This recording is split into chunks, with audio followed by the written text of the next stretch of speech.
हमारे यहाँ शरणागति का जो दर्शन है वो दो तरीके का है। और शरणागति की पहली शरणागति है कि जीवन में किसी बुद्ध पुरुष का होना, किसी गुरु का होना, किसी आध्यात्मिक गुरु का होना। इस पूरे जीवन को आप बहुत करीब से देखिएगा, आपके पास जो भी सीखे हैं वो समाज से ही मिली हैं आपको। आपको एथलीट बनना है, आपने वैसे किसी कोच का चयन किया कि हमें एथलीट बनना है। आपको जो व्यापार आप करना चाहते हैं उससे संबंधित लोगों के बीच में आपने बैठना शुरू किया, आप वैसे हो गए। आपको फोर्स में जाना है, आपने वैसी किताब है, वैसी स्थिति, आपको पॉलिटिक्स में जाना है, आपको वैसे लोग मिले, आपने वहां काम आगे बढ़ाया और वो आपके गुरु हो गए। ये तो हो गई इस दुनिया की चर्चा। अब बात आती है आध्यात्मिक यात्रा की, और आध्यात्मिक यात्रा के लिए आपको किसी आध्यात्मिक गुरु की जरूरत है। जैसी यात्रा है वैसा मास्टर चाहिए आपको। तो हमारे यहाँ सबसे पहली शरणागति, अगर कोई ये कहता है मुझे ईश्वर प्राप्त करना है या मुझे मुक्ति प्राप्त करनी है, तो उसके लिए पहली शरणागति बताई गई है कि तेरे कान में किसी गुरु के श्रीमुख से मंत्र चला जाए, तो दीक्षित हो जाए, तेरी दीक्षा हो जाए।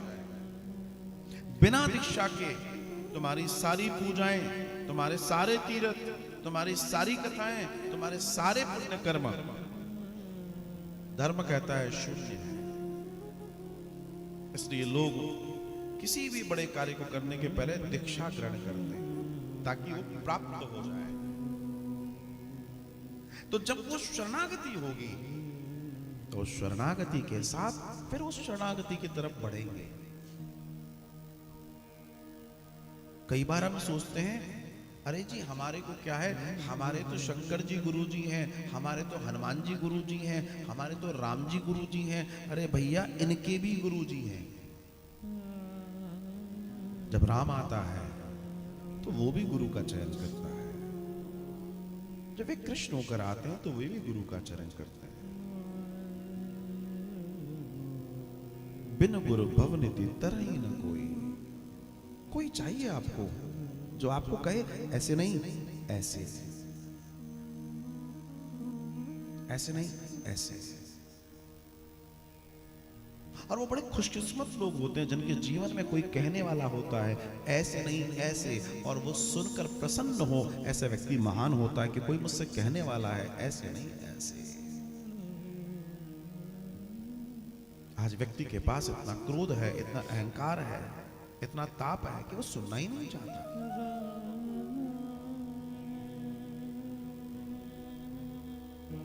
अगर ऐसा होता तो शबरी से जब भगवान संवाद कर रहे हैं, शबरी ने तो यही कहा था ना कि साहब ये बताओ, हे प्रभु, हे दीनानाथ, मेरे गुरु की कृपा मुझ पर हुई कि आप मुझे मिले। भगवान श्री राम के आने के 10,000 वर्ष पूर्व मतंग ऋषि कह गए थे, बेटी तू रुक, राम आएंगे, विष्णु का अवतार होगा, मैं कहता हूं वो आएंगे तेरे पास, तू क्यों रोती है मेरे शरीर के जाने से।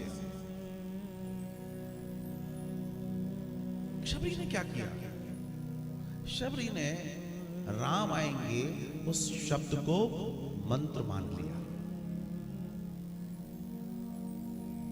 और वो रोज तैयारी करती, वो रोज बुआरी करती, वो रोज फूल चुनती, वो रोज फल चुनती, वो रोज तैयारियां लगाती, रोज दीपक लगाती, रोज तोरण लगाती, सब करती।